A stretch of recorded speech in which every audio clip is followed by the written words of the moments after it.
नमस्कार मित्रांनो, मी नुकतेच टी हार्व एकर यांचे पुस्तक secret of the millionaire mind वाचत होतो. त्यामध्ये मी 3 गोष्टी नोटीस केल्या. खरं पाहता या 3 निशाणे आहेत ज्या यशस्वी लोकांना अपयशी लोकांपासून वेगळं करतात. तुम्ही यांना सवयीसुद्धा बोलू शकता. या काही अशा सवयी आहेत ज्यांच्यापासून यशस्वी लोक खूप दूर राहतात, पण अपयशी लोक ही कामं दररोज करत असतात. तसं बघितलं तर इथे मी यशस्वी आणि अपयशी या शब्दांचा वापर केला आहे, पण लेखकाने पुस्तकात गरीब आणि श्रीमंत या शब्दांचा वापर केला आहे.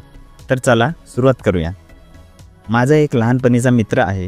त्याने एक बिझनेस सुरू केला होता. तो आता बंद झाला आहे. मी त्याला त्याचा बिझनेस बंद होण्याचे कारण विचारले, तेव्हा त्याने मला सांगितले की स्पर्धा खूप होती, कॉम्पिटिशन जबरदस्त होती. माझा बॅकग्राऊंड बिझनेस संबंधी नाही आहे. गव्हर्नमेंटचे नियम खूप स्ट्रिक्ट होते आणि शेवटी तो बोलला की त्याचे पूर्ण नशीबच खराब आहे. जेव्हा तुम्ही एखाद्या अपयशी व्यक्तीला त्याच्या अपयशाचे कारण विचारता, तेव्हा तो 90% स्वतःला सोडून बाकी सर्वांना कारणीभूत पकडतो.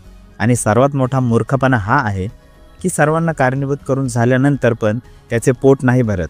तो ग्रह तारे यांना दोषी मानायला सुरुवात करतो की माझा शनी खराब आहे, माझा गुरु योग्य ठिकाणी नाही, वगैरे वगैरे. आता तुम्हीच विचार करा की बिचारा तो ग्रह आरामात सूर्याभोवती त्याच्या फेऱ्या मारतोय. त्याला काय गरज पडली आहे तुमच्या मागे लागायची? तो काहीच करू शकत नाही. जरी विचार केला की तो काहीतरी करू शकतो, तरी पण त्याला काहीच पडले नाही की जगात एक देश आहे, त्या देशात एक राज्य आहे, त्या राज्यात एक शहर आहे, तिथे एक गल्ली आहे, त्या गल्लीत एक बिल्डिंगमध्ये एका फ्लॅटमध्ये 102मध्ये जोशी राहतात आणि मला त्यांना त्रास द्यायचा आहे. त्यांना ते काम नाही करून द्यायचे. किती विचित्र आहे ना हे सगळं. दुसरीकडे यशस्वी लोक त्यांच्या अपयशाची जबाबदारी हे स्वतः घेतात आणि ते जबाबदारी उचलतात. म्हणून ते स्वतःला उत्कृष्ट बनवू शकतात आणि ते स्वतःला उत्कृष्ट बनवू शकतात म्हणूनच ते यशस्वी असतात. जोपर्यंत तुम्ही तुमच्या अपयशाची जबाबदारी नाही घेत, तोपर्यंत तुम्ही पुढे नाही जाऊ शकत. हीच आहे अपयशी लोकांची पहिली निशाणी. अपयशी लोक नेहमी दुसऱ्यांना दोष देतात आणि स्वतःला नेहमी सुरक्षित ठेवतात. एकदा मी बघितले की एका कपड्याच्या दुकानावर एक व्यक्ती त्या दुकानदारासोबत भरपूर वेळ झाले भांडण करत होता. त्या भांडणात तो दुकानदार दुसऱ्या कस्टमरकडे सुद्धा लक्ष देऊ शकत नव्हता. नंतर मला माहीत पडले की तो व्यक्ती त्या दुकानदाराकडे भाव करत होता.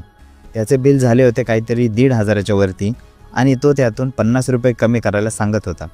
हे सर्व बघायला खूप सामान्य वाटते, पण जरा विचार करा की असं करणाऱ्या लोकांच्या वेळेची किंमत किती असेल. अर्धा तास वाद घालून 50 रुपये कमी केले, म्हणजे अर्धा पाऊण तास वेळेची किंमत 50 रुपये झाली. एक अपयशी व्यक्ती काय करतो? 1 तास मार्केटमध्ये फिरेल 25 रुपयाचे टोमॅटो 20 रुपयात विकत घेण्यासाठी आणि 20 रुपयाची भेंडी 15 रुपयाला घेण्यासाठी, आणि तो त्याचे पूर्ण आयुष्यभर हेच करत राहतो.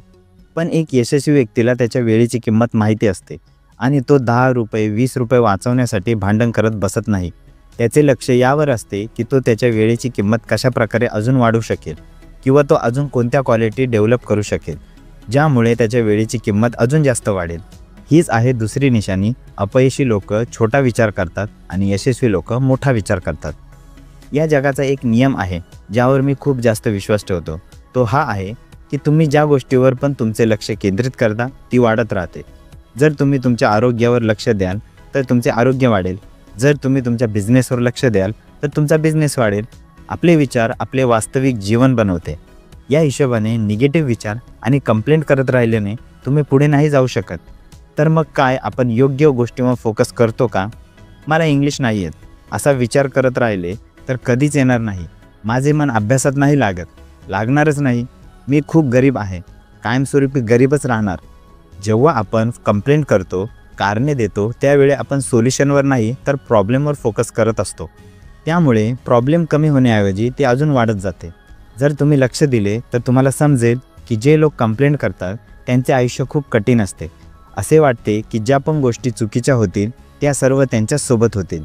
एकतर तुम्ही कंप्लेंट नाही केल्या पाहिजेत, प्रॉब्लेमऐवजी सोल्युशनवरती फोकस केले पाहिजे, आणि दुसरे तुम्ही कंप्लेंट करणाऱ्यांपासून दूर राहिले पाहिजे.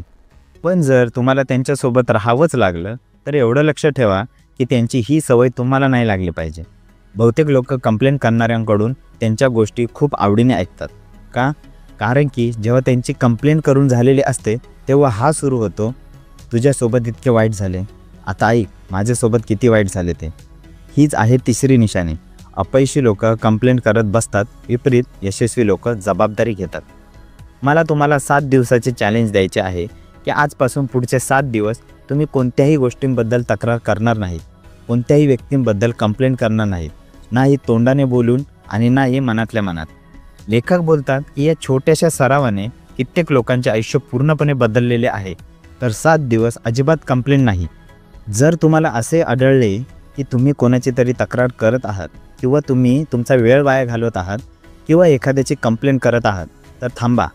स्वतःला आठवण करून द्या की तुम्ही स्वतः तुमचे आयुष्य बनवत आहात. तुमच्या वेळेची किंमत इतकी पण कमी नाही आहे की तुम्ही 20 रुपये वाचवण्यासाठी 1 तास वाया घालवाल. तुम्ही प्रॉब्लेमवर नाही तर त्याच्या सोल्युशनवर फोकस करता. जर तुम्ही हे चॅलेंज ॲक्सेप्ट करत असाल तर या व्हिडिओला लाईक करून कमेंटमध्ये येस आय एम रेडी असे लिहून सेंड करा आणि या व्हिडिओला तुमच्या त्या मित्राला शेअर करा जो खूप जास्त कंप्लेंट करत असतो आणि त्याचा वेळ वाया घालवत असतो, आणि त्यालासुद्धा हे चॅलेंज द्या. पुढील वाटचालीसाठी खूप खूप शुभेच्छा. Thank you for watching. नमस्कार.